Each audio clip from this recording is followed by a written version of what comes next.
Hello, it's Caleb and David Brocci bringing you another episode of Legacy Tuesdays. This time we have Jessie, a young guy, running Manaless Dredge against Brendan, who we saw in the first round. He's still running his Death and Taxes, obviously. Now, for those of you who haven't played Manaless Dredge, if the name didn't give it away, it doesn't run any lands. It is, in fact, Manaless, and you'll see why in just a moment. So, Brendan, who was on feature match against Josh with lands, has fought his way to a 3-0 record today, and he's up against Jessie with Manaless Dredge. Jessie... Yep. And that's a Rock Lobster against a Scissors Lizard, so Jessie's going to be on the play here, which is for Manaless Dredge on the draw. Yeah. Because as Caleb said, Manaless Dredge doesn't run mana; it gets its engine going by drawing up to 8 cards, utilizing the mandatory discard in the cleanup step. Yeah. To go down to 7 cards, hopefully discarding a dredger and then kicking things off. Yeah, absolutely. Next turn. Now, I've thought about something recently. If you lose to Manaless Dredge, I would make them play first. That is the correct play, yes. Because you basically get a free draw. You know, so this matchup is very odd in that losing, you want the other player to play first on both sides. And Jessie has a really explosive hand here. He's got a Phantasmagorium. He's also got a Golgari Grave Troll and a Gitaxian Probe, and he's just drawn a. I think that was. There he is using his discard step. Now, I'm not a big fan of this play by Jessie. He's dropping a Phantasmagorium, but I probably would have gone for the Golgari Grave Troll because you can get the dredge next turn, and then you can set yourself up for a lot more dredge as well with that Gitaxian Probe. He can actually get the dredge next turn using the Phantasmagorian's ability in his upkeep, though. True, but you can get... I guess you can get more. You can get more, because if he discards, for example, 3 dredges, which he could well do, you can then get those 3 dredges in the graveyard to be utilised. It's a nice flash there, Jessie, thank you. It is. And Phyrexian Revoker... now, it'll be interesting to see what he's going to do here. Phantasmagorian's ability is an activated ability, so it can be named, and he's realised that, so he's activating in response to Revoker, which is a very smart play. Oh, there's a nice bridge from below coming in there. There is, and he's activating Jessie twice. The right play, he is activating it twice. So what you do there, if you haven't played Manaless Dredge against or with it before, you can activate it and retain priority, and then activate it again. You can. That allows you to essentially discard 6 cards for the cost of discarding 1. And I take back everything I said. I didn't see the second Golgari Grave Troll there, which means that Jessie will still have the exact same amount of dredge. Oh, yes. In effect. And that 1 bridge from below is looking very nice to start off with. So now he's reached his turn. He's replacing his draw with the dredge for 6 with the Golgari Grave Troll, and he's hit an Icarus Stinkweed Ip. And another Golgari Grave Troll, I believe. Let's see, 2 Icarids, that's really good. Yep. Oh, there's the Balustrade Spire that you really want. Oh, and 2 more bridge from below, so that's really going to hurt Brendan next turn.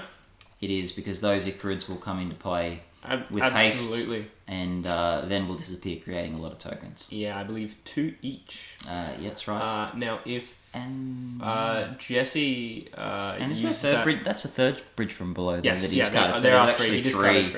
Yeah. Wow, that's really powerful dredge. Noticeably, he's also got that Balustrade Spire in the graveyard. So if he hits a dread return now, it's basically game. Yeah, that's exactly right. Just to give you guys information on that, like we said before, Dread Return is not running any lands. Excuse me, Manaless Dredge is not running any lands. So a great addition to this deck is Balustrade Spire from Return to Ravnica. Now that's a 4-cost spell, I believe. And when it comes into play, target player reveals cards from their library until they hit a land. Now, running no lands means that you get to hit that. Wow. Okay. He's just hit triple Cabal Therapy, double Nether Spirit, Narcomoeba. Well, okay, so he's gonna Cabal Therapy. That's basically gonna strip everything from Brendan's hand. And in the process getting 3 zombie tokens. Yeah, so if he hits a Dread Return there, then he's pretty set. Yeah, that's right. So he'll take apart Brendan's hand here. Yeah, absolutely crush it. It looks like... I don't know if he took any notes of what he saw with the Gitaxian Probe, but pro tip players, Gitaxian Probe and Cabal Therapy were made for each other. He has named the Jit, which is named hit. Jit, but Brendan should be revealing the rest of his hand here.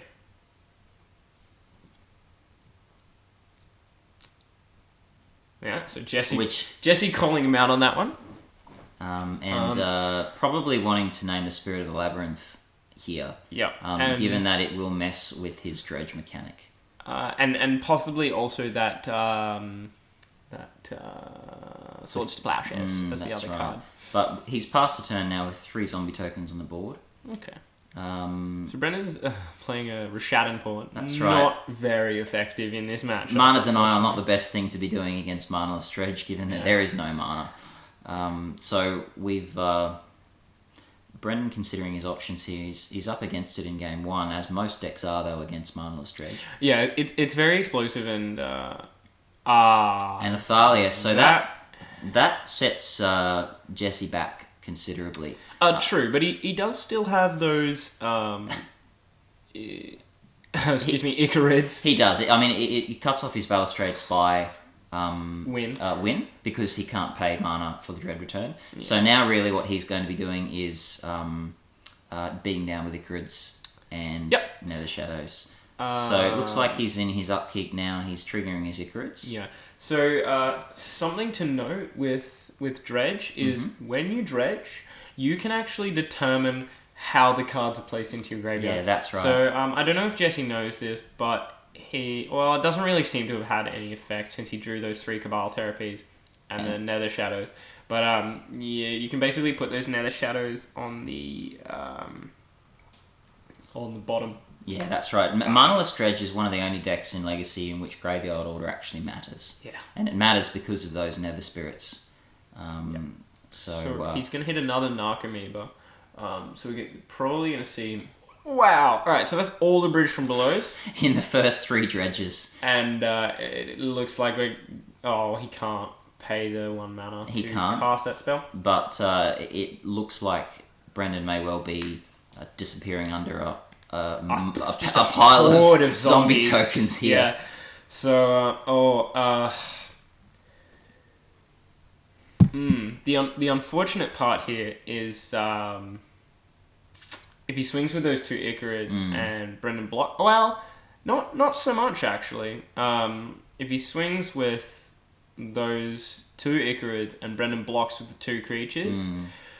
Jessie does lose his bridge tokens. Jessie does... Well, he can stack the triggers. He can, yeah. He controls the triggers. Which means that he will get 8... Zombie tokens. 8 zombie tokens, which is really good. And I mean, he'll probably block against the Narcomoeba against Thalia next turn when it swings. Which will Narcomoeba flies. So no, Thalia will probably be blocked by that Narcomoeba. Yes, that's right. To get another 8. Yeah, that's right. Okay. So Brendan just reading the bridge below card to make sure he understands their interaction. Yep. So essentially, what Jessie's looking at is a maximum of 11 zombies next turn swinging. Yeah, absolutely. Now, Bridge Below is a bit interesting because it can make zombie tokens, but only when non-token creatures die. And that's why Jessie's not swinging with his tokens here. But on top of that, he probably could have afforded to swing with. But if he swings with his tokens. If he swings with his tokens, Brendan's just going to block with his creatures and exile the bridge tokens. It does have first strike, you're right. Then he's not... he's just not going to block the Icarids, which means there are no tokens created until end of turn, and so he'd lose his bridges without any benefits. So he's done the right thing here, not swinging with his zombies, and now he has a Horde, which although he's not going to be able to give them haste with something like Flamekin Zealot, that might be too much for Brendan to deal with next turn. Well, that's 22 damage on board, and with only 1 blocker, you're in a pretty bad position. That is. This would be where a surprise main deck engineered explosives might be Absolutely. come in handy. But I don't think Brendan's running anything like that in his deck. So he can. You really can't swing with that Thalia. He can't. No, he can't play Serra Avenger, which is in his hand. Yeah, he doesn't have the double white. Swords a token. That's not going to save him. No, absolutely and the not. Icarid's, of course, coming back next turn as well. Yeah, he's going to play the Spirit. Looking at a Spirit of the Labyrinth. Trying to keep that Wasteland mana open just in case Jessie plays a Forest, perhaps. But obviously that won't deal with it. No, Jessie at the end of turn activating Phantasmagoria to get those dredges back in the graveyard where he wants them. He's going to activate all of the Icarids. And that prompts the concession from Brendan. Yeah, so Manaless Dredge is very explosive, and with the addition of those Cabal therapies, and like we said, the Balustrade Spy, which you didn't get to see the combo for in this matchup, in that game, it is very powerful, yes. and it will absolutely just rocket down and basically gives you an entire deck on the battlefield, and you can just whittle away your opponent. Exactly right. So sideboarding is always where it becomes interesting. Dredge is favoured against pretty much all of the format except for very fast combo decks, just simply because of it doesn't present many opportunities for interaction for these fair decks like Death and Taxes, but post-board is a really different story. Oh, absolutely. So Jesse's taking a look at what his options are. He's got some Mind Break traps there, which are really more for combo decks. They are. He's got some Contagions there, which are really more for Deathrite Shaman decks. Yeah. He's thinking about the Contagion. Yep. And he's also got an Iona there, which is a single one he can bring in for a Dread Return package on monocolored decks. Oh yeah. Things like Elves. Iona is very dangerous. Burn, even Death and Taxes. And you might find that it's going to come in here, hopefully shutting off the white hate that Brendan's going to have, which is Rest in Peace. Yeah. It's really the clinch card for Brendan here against Jessie. If he can survive to land a Rest in Peace, his odds of winning the game go up really significantly. Rest in Peace is absolutely devastating against Manaless Dredge. It is, and I don't even know if Jessie has a way to deal with it in his sideboard. What do you know, Caleb? I don't actually, because it's not my deck That's to start right. off with. But I don't believe they really play anything main board and main or sideboard, and even if they do, it's not really something you want to have to be boarding in. You sort of just want to race it if you can, to be honest. So like a turn one dropping a Phantasmagorian into the if they haven't played a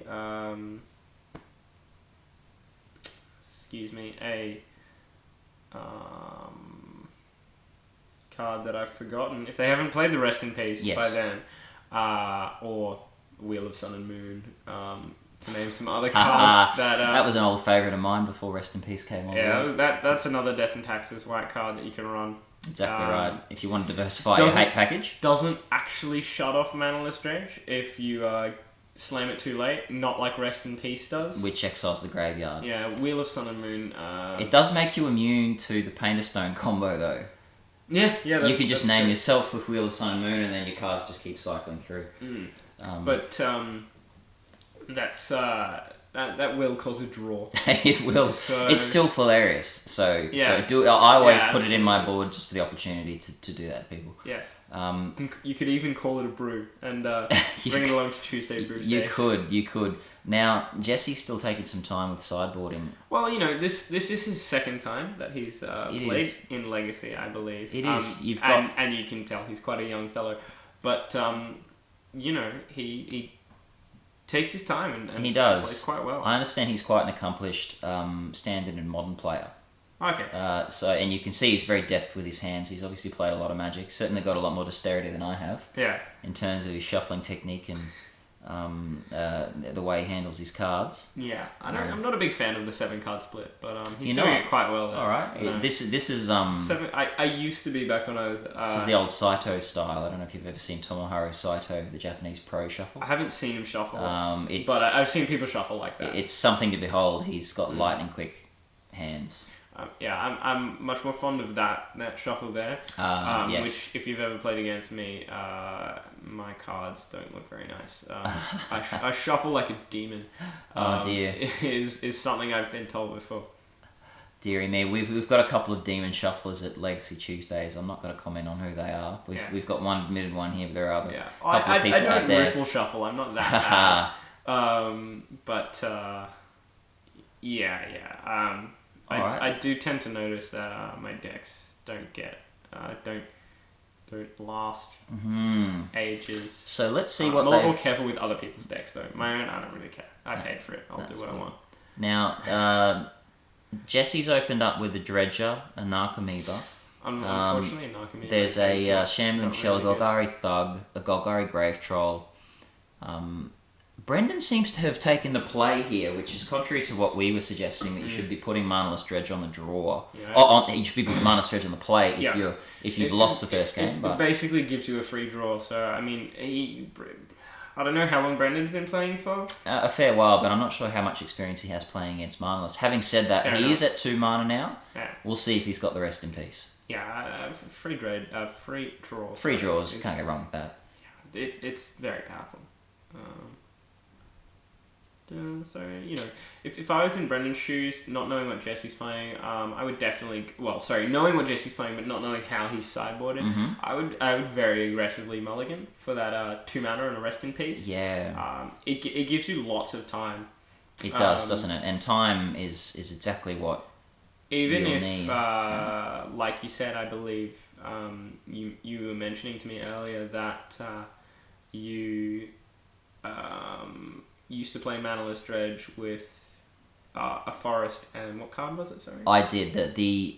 Before Balustrade Spy was printed, people played Manaless Dredge with 4 Dryad Arbor in the main board, and they would board in 2 or 3 fetch lands and a forest, or it was either forest or a bayou, and the purpose of that was to enable you to sideboard Reverent Silence, which was a card that directly combated Rest in Peace and also Leyline of the Void. And because if you've got a forest in play, you can play it for free. Fair, but I believe Rest in Peace came out in the same time as Balustrade Spy. So. Yeah, that's right. So the strategy's changed somewhat since then. Yeah. Jesse, however, a nice come down. We are, but Jesse's getting his Dredge on, and he's hit 2 Nether Spirits, which have 3 cards that are creatures on top of them. So they'll be back next turn, and they'll have haste. Absolutely, very smartly, he's placed them on the bottom there. He has, yes. Like we mentioned before, you can choose the order. And there's an interesting hate card, Ratchet Bomb. Yeah, that's very nice. And that will deal with any zombie tokens that Jesse's going to create. So that's a nice piece of hate, while not specifically Dredge applicable. It's being used to good effect here. Absolutely. So what we have now, a Phyrexian Revoker shutting down Phantasmagorian. Yep. And a Ratchet Bomb for the tokens. So yeah, good plays by Brendan. Even though he hasn't got the Rest in Peace, he's still laying down some hate that can affect Dredge. And there's another piece of hate. A Spirit of the Labyrinth. So that shuts off any Gitaxian probes that Jesse has, but he doesn't have any in his hand, so it's not really that effective. That's right. To clarify for our watchers here, although Jesse can still replace the first draw for his turn with a Dredge, if he has any Gitaxian probes, he can't draw those cards, therefore he can't Dredge off those draws. Yeah, that's the interaction that Spirit has with Dredge. Now, another interesting thing Brendan could do is if he sees a lot of bridge from belows in the graveyard, he could crack his own Ratchet Bomb. At 1 to destroy that Mother of Runes. And take the bridges with it. Yes. Yeah, certainly. That'd be a really smart play, depending if he gets the opportunity or he could to simply do that. block one of those Nether Shadows. That's right. And there is a bridge in play in the graveyard now, I think. Along with the Dread Return. Looks like there might be 2 actually. No, that's a Street Wraith. that second one. Ah, okay. And there's the Cabal Therapy, sacking another spirit. Does he have another Cabal Therapy in play? He does not. Yeah. Oh, I thought I saw one further back earlier on, but I don't believe there is. There's a, I think it's a Thug. I don't know what that next card is, but there's a Street Wraith, 2 Stinkweed Imps. I think there's an Icarid, a Bridge from Below, another Street Wraith, and another Shadow. Okay. So Jesse's got a fairly good package here. He's not in too bad a position, but Brendan has swarmed the board. Yeah. Which is usually what Dredge wants to do. He's going to crack another one. Mm-hmm. Triggering his bridge, get that second token. Yep. And he does have a second Cabal Therapy, you're right. Yep. So he'll probably... that's why I didn't recognise the art. There we go. Yeah, that one was a bit older. Had some signed ones there as well. He did, some ones from the Graveborn deck, I understand. We're seeing Golgari Thug. So he's discarded at the end of his turn, put the best Dredger back in his graveyard, which is great. Yeah, so I mean, if I was him, I'd probably block here, maybe block that Phyrexian Revoker, I'd say, over the Spirit, just because that frees up that Phantasmagorian, and he can dump his hand. Yeah, it's going to be an interesting decision for Jessie because he has got the Bridge from Below in the graveyard, so he can make zombie tokens, but he doesn't have the ability to do that next turn because those Nether Spirits aren't going to be coming back this time. True, very true. Brendan cycles his I believe, Horizon Canopy to draw a card. As you said, there was... Oh, he can't do that. Oh, can he do that in... Is that his? It's not his. No, I don't know whose turn it is. I think it's his turn again because he played that... Am I wrong? I thought he played the Ratchet Bomb and the... No, the Ratchet Bomb was some time ago. No. But did he have enough mana? He did. Okay. It doesn't seem that Jessie has the turn back, so... Well, it might still be in Jessie. It might be in Jessie's end step. I'm not sure, but just a warning to our watchers. If you've got your spirit on the board, be careful that you also adhere to its limitation on drawing, because it does apply to you as well. No, it was in the end of Jessie's turn. So yeah. No, it wasn't in the end of Jessie's turn. So they've just noticed that. Ah, right. Alright. And yeah, there we go. He's pointing to that one. See, if I was playing against Brendan here, I would say that he's cracked the land. So you wouldn't have... no. Technically, he shouldn't be returning that Horizon Canopy. Yeah. That's twice we've seen him do it on camera. It is at regular rules enforcement, but... Again, you've got to be really careful with the plays. Yeah, absolutely. So Jessie not blocking that Phyrexian Revoker. Yeah. Obviously choosing to try and amass a critical mass of tokens here. Yeah. So we're going to see an Icarid come into play. Removing a Street Wraith, which is of course useless in the graveyard. Yep. Now a Dredge for 6, replacing his draw for the turn. And there's another Cabal Therapy. And a Street Wraith. A Street Wraith, a Golgari Thug, a Street Wraith, a Gitaxian Probe, a Cabal Therapy, and that's a land grant. Okay. That's a land grant. So that tells me that he has boarded a land. Very interesting. Because that's what land grant does. You reveal your hand. Might be right on that one. Yeah. Might be going for that. He might be trying to get a forest into play and perhaps play a Reverent Silence, but I'm not sure. Let's see what happens anyway. Does Reverent Silence destroy artifacts as well? No, it's just enchantments. Okay. Unfortunately, he'll still lose all his creatures. Excuse me. Sorry, he'll still lose all his graveyard that he's amassed. So, Manaless Dredge is overwhelming if you're not prepared for it, and rather underwhelming if you are. I mean, yeah, you don't have to board a lot of graveyard hate. There's like one piece of exile your entire graveyard's going to deal with it. we see a lot of decks run things like Ravenous Trap, Cloud Post, which I seem to be running a lot of. Yes. Runs a 1 of Bajuka Bog. But many ways to get it. But 8 ways to get it, and then another 4 ways to clone it with Vesuvas. And you can also do it at instant speed, which is the preferred method. Exactly, that's devastating. To something like that Phantasmagorian trigger, especially if they decide they want to retain priority. You can just blow them out of the water. That's right. With a crop rotation. Death and Taxes has, as we mentioned, Wheel of Sun and Moon, and Rest in Peace. Also, things like Grafdigger's Cage and Relic of Progenitus. Pop up in any number of decks. Yeah, so there's usually six cards that people will board to deal with Manaless Dredge, just because it is such a flimsy strategy. That's not to say it's bad, but it hinges on a lot. Elves actually has some main board ways to deal with it with that Deathrite Shaman. That's right. As to bug decks and other land still decks. Yeah. But here Jessie's decided to swing with everything.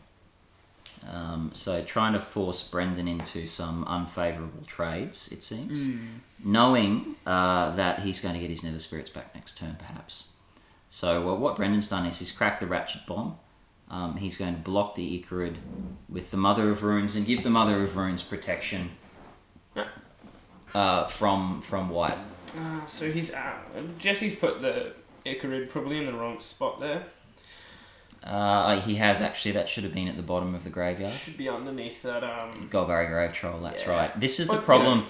This is the problem with ordering a graveyard like this. Now, my view is the graveyard should be one continuous pile. Yes. Which means that you shouldn't be stopping where that Icarid is and starting where that Street Wraith is over at the left. Yeah. That it should be running either horizontally, weaving back and forth across your board, or vertically weaving down and back up on your board. So, again, this is regular rules enforcement level, so perhaps it doesn't matter as much. Still keep it in mind if you're playing this as a competitive deck. Yeah. So we're just being a little bit harsher on our contestants today, because we do have some rather large events coming up. We do. We've got, as we see, Brendan here beating in with the team, taking advantage of no blockers.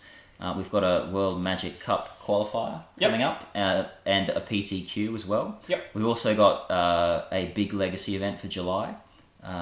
All of these are from Good Games.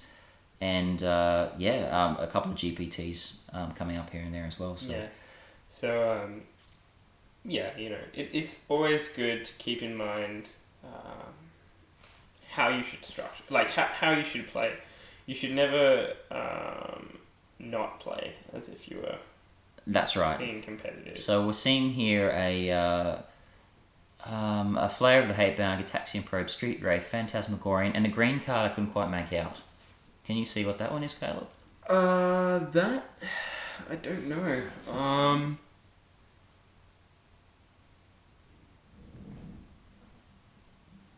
No, I definitely can't. Sorry, viewers, we can't make out what that card is. But Caleb, Jessie has managed to grab his Nether Spirits and Icarid back, and so he's going to block the Icarid. I think that was a bit unfavourable for Jessie there. I probably would have swung with just the.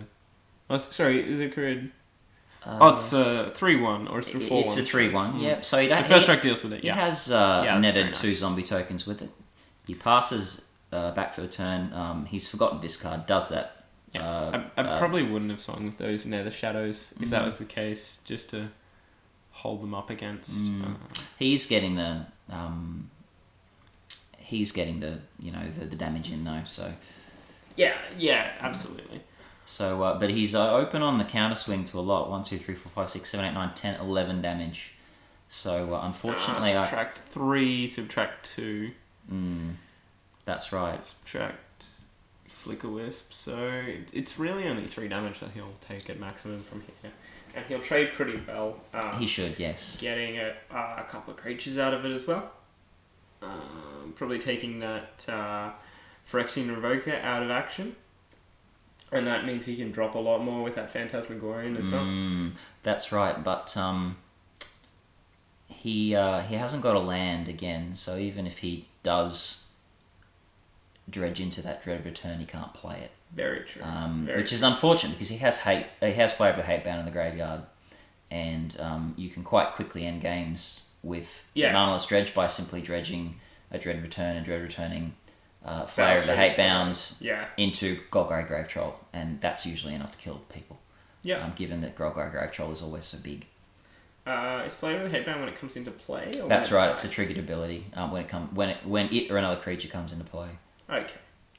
So here we have combat phase. He's going over with Flicker Wisp, and he's not blocking with the Narcomoeba.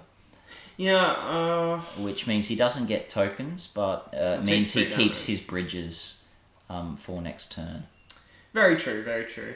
He'll probably get another one off that Icarid, and I don't know. I'm not averse to losing 2 bridges. Second Revoker coming down. Could name. Sorry. I can see that Mother of Runes is tapped, so he might have said blue. Good point. So that's probably what happened there. And Brendan is out of hand, I believe. He's thinking about what he's going to name with Revoker. It probably the only thing left to name is Street Wraith. Yeah. Unless he wants to double name Phantasmagorian, which might not be a bad play. Yeah, no, absolutely. Look, I don't think Jessie has any Street Wraiths in hand, otherwise he would have been using them. He's been exiling them, as he's just done there, to bring his Icrids back. Yeah. So, he's... I don't think he has any. He doesn't. In hand. So, he doesn't. We'll probably, a double Phantasmagorian pick is not bad at all. So, Jessie, again, dredging deeper and deeper into his deck. He's hit... 6.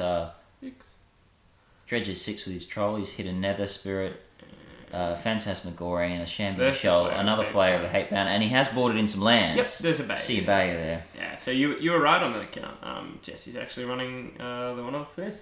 Mm-hmm. And he's fetching that with Land Grant. Yeah. So but that basically gives him 2 chances of getting... It does, that's right. And I mean, in a deck like Manaless Dredge, post-board, you don't really care what's in your hand. You're going to be... You're just going to try and dump it into the graveyard as fast as possible anyway. So, there's that. Exactly right. So Jessie, having dredged, is considering an attack. Yeah, it's a risky play here. But he's taking that risk. He's going to go with everything. Yep. So Thalia will block the Icarid. Mm-hmm. Gives him another 2 tokens. That'll get him another 2 bridge tokens. And I don't know, maybe Spirit.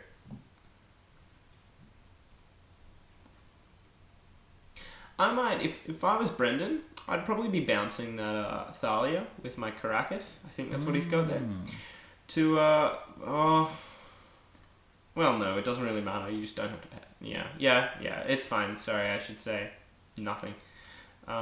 So he's blocked the Icarid, but then taken the rest of the damage, it seems. So another 2 tokens come in. And Brendan looks set to race here. Yeah, he's in a fairly good position. I mean, I don't like Jessie's odds.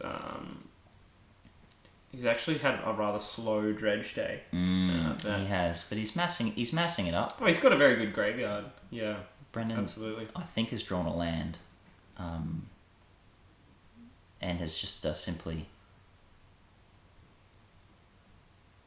Maybe he's passed the turn. But no, he's beating in with everything he's got. So the Narcomoeba is going to block the Flicker Wisp, and he is going to block some of the other creatures with some of his tokens. So he'll be taking 2, 3... Yeah, not enough, unfortunately. Enough to make him realise he's not going to survive. So Jessie, although he went down in that game, revealed some of his sideboard strategy. Yeah. Which, I don't know. It's always interesting how you sort of protect your sideboard strategy. A lot of people have transformational sideboards. So sometimes if they're very aware that they're not going to lose, they might try and protect that transformational information. And scoop earlier than they might have scooped. Yeah, just very not give true. it away. I know that it's harder to do that in Dredge because you're putting so many of your cards into your graveyard. You're more than likely to flip one, which will tip the opponent off. Like I said in a couple of Dan's Oath matches, I'm not a big fan of such high, basically playing open. I like, knowing what I know and you not knowing that. Keeping your cards close to your chest, to use the metaphor. Yeah, not letting as little information go out as possible. Yeah. So it looks like Jesse's gonna do some more sideboarding. Yeah, let's see if we can catch a glimpse of what he might bring in. Probably to take out that land. I mean, it's really only useful if you get it straight away. Like, you'd have to mulligan into it, and Brendan didn't. In that matchup, it really would have only dealt with the Spirit of the Labyrinth. That's right, because Brendan ironically managed to win that game even without the Rest in Peace. Well done to him for that. And without essentially a single piece of dedicated graveyard hat. Yeah, just some very, very powerful creatures and some taxing effects. Yeah, that's right. Which, it's what Death and Tax is all about. It is indeed. Creatures bring the death and the taxation. So, I mean, also a deck that can be run in a lot of flavours. There's white-black Death and Taxes. There's also white-green Death and Taxes, which frequently runs Gaddock Teague. And there's even white-green-black Death and Taxes. That's right, which is a very uncommon to see. But, I've played it once. It's anything that's not pure white is very uncommon. Nowadays it is. Yeah, there was a stage where green and taxes and black and taxes were quite popular, but now, given that white has just got so many good taxing creatures lately, has just gone back to mono white. Well, if you think about it, Thalia herself is basically like a 2-drop first striking lodestone golem. So essentially, and it can be bounced with Caracas as well. It's just it's just got some very good blocking tech. Caracas is a really strong card for blocking. Extremely. There's a reason it's $170. Good thing I got one from the vault. And Brendan obviously did as well there with the nice. Oh no, that was a DCI one. Should have been even more expensive. The Judge for Caracas, that's right. They're actually cheaper than the really? Legends Caracas, They are. The English Legends ones are fetching about $170 for Caracas nowadays. Legend cards are quite hard to find. Yeah, they are. And English ones are especially highly valued. Almost up there with some Alpha and Beta commons. The prices of some of them are pretty close. Sinkhole being a $75 common card. But who doesn't love a 2-mana destroy? Oh no, I hate it so much. It's the worst. Dear me, maybe I'll brew something for the Tuesday Brews Day with Sinkhole in it just to annoy you. Being a Cloudpost fan, that's M15 is out. I've got a fantastic brew that you can run. Oh, okay. Yeah. Yeah, Waste Not has entered the Waste format. Not is so that'll be great good fun. Card. It's like every time you discard, I'm gonna get a zombie.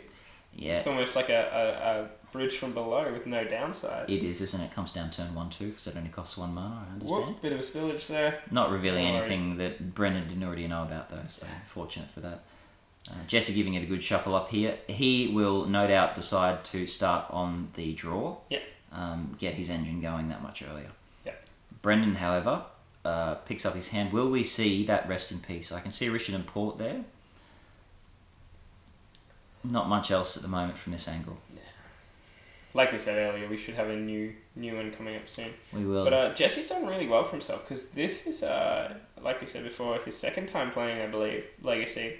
But he's in the finals for this event. He is. It's really good. And it's one apiece. One apiece, so anyone's game here. Brendan leads with an Ether Vial. So he's got that Richard import. So we might see a turn to... Turn to... Rest in Peace. That's what I was looking for. We might. And Jessie has discarded a Shambling Shell.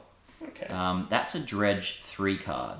So that's the worst Dredger in his deck. It seems that he's kept this hand on the strength of something else.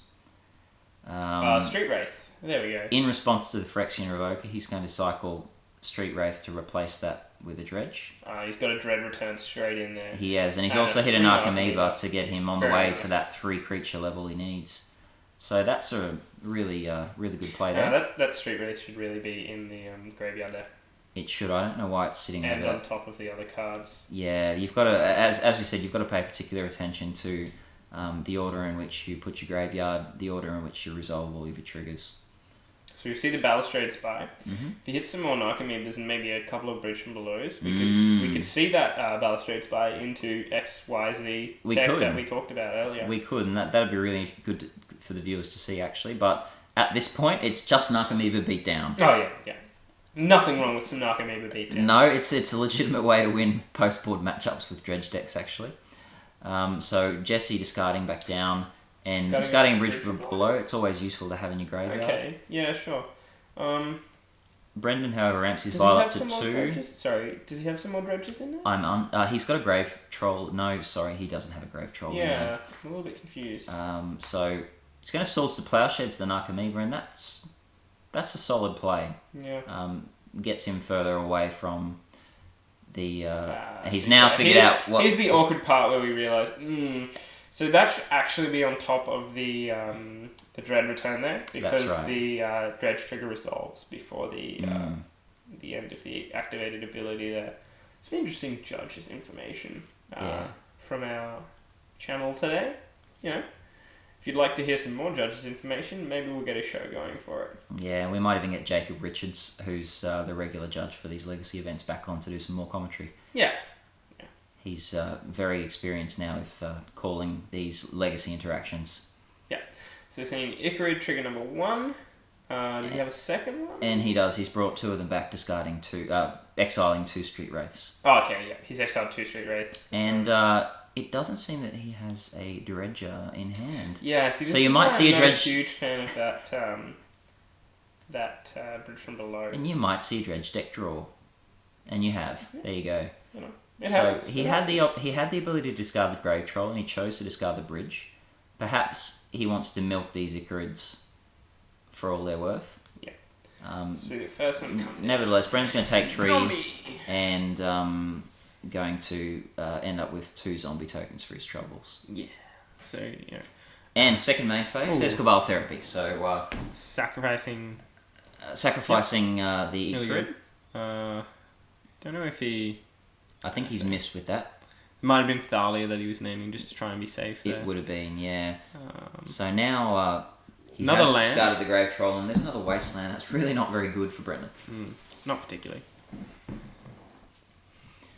He's left with a Flicker Wisp and a Batterskull in hand, neither of which is really useful at the moment. Label. Well, he can always bounce the zombie to get rid of it. He can, yeah, that's right. That's a good use for Flicker Wisp. Or if he's in a pinch, can change what Phyrexian Revoker is naming. So Jessie has to think about this here. Unfortunately, he's reordered his graveyard, which is not something you're allowed to do. But he'll really only be able to get one of those Icarids in, and he'll have to exile the other one. Because you don't want to get rid of that Balustrade Spy. It's very powerful in this matchup. But well worth it, because what we'll probably see now is, Jessie going to mill some cards here, but he's got 3 cards, and Brendan hasn't responded with that Flicker Wisp yet. So, I would be sacrificing those 2 creatures. Yeah, so Brendan has let that one go through, unfortunately. He's gonna, sacrifice these 3 here, and cast Dread Return. On that Balustrade Spy. And, so he sacrificed 1 Icarid. And 1 2 Icarid, zombie tokens. 2 zombie tokens, which leaves him with another zombie token. Alright. And he's gonna hit that Balustrade Spy, and, unfortunately, Brendan has missed his chance, because in the draw step he could have used his Flicker Wisp to exile one of those tokens, cutting Jessie off that. Slowing him down for an extra turn. He could have done that, but he's missed the chance. So, or he could have even exiled that Icarid. He could have, yeah. That's right. No, sorry. Probably wouldn't want to do. That's a mistake. Yeah, you really want to get rid of that zombie. So yep, there's the Dread Return. We can already see another Dread Return in play. So I believe there's a bit of contention about this. I'm not sure what's going on here. Yeah, there's some contention in regards to, I believe, can I respond with a Flicker-Wisp? But unfortunately too late because he has already cast it. That's right, and the sacrificing the creatures is part of the cost of the spell. Yeah. And being Jessie's main phase, he had the priority to do to cast that spell. Yeah, absolutely correct there. So, just working out whether this Dread Return resolves, but I think it's going to.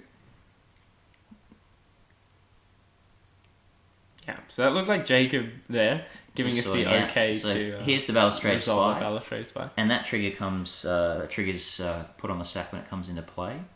Yep. Jessie is in all likelihood going to target himself. Oh, absolutely. I think that's definitely what we're going to see here. Now, Brendan has another chance to respond here, and that is to exile that Balustrade Spy. Or alternatively, the zombie token. No, the correct response is to exile that Balustrade Spy, because what we're going to see from Jessie here is the whole deck being dumped, which means we'll see some Cabal Rituals in that graveyard. Cabal Therapies in the graveyard, which means he's then going to be able to sacrifice that Balustrade Spy to therapy and create some tokens. Yeah. However, we are going to see Narcomoebas coming in play, so maybe a bit of a futile gesture. Fair enough. I forgot about the Narcomoebas, to be honest. One of the key cards in this deck here, the old Narcomoeba. He's only going to get 3 of them because, of course, one of them is exiled from Swords to Plowshares. Yep.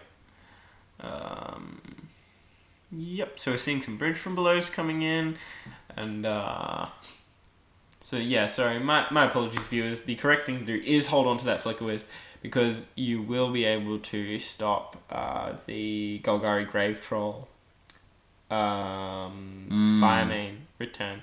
So if Jessie has brought it in that I've forgotten the card